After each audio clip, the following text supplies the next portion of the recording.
This cavity closes less than a second after the bullet passed through. This cavity closes less than a second after the bullet passed through.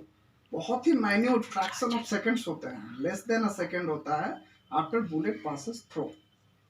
A bullet passing through the body and creating an exit wound generally does less damage than a bullet that does not exit the body.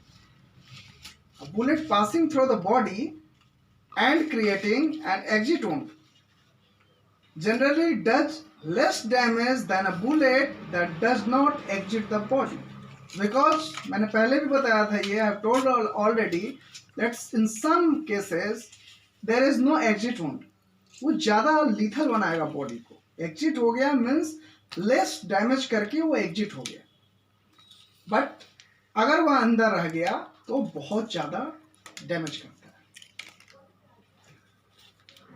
सारी कैरेटरी motion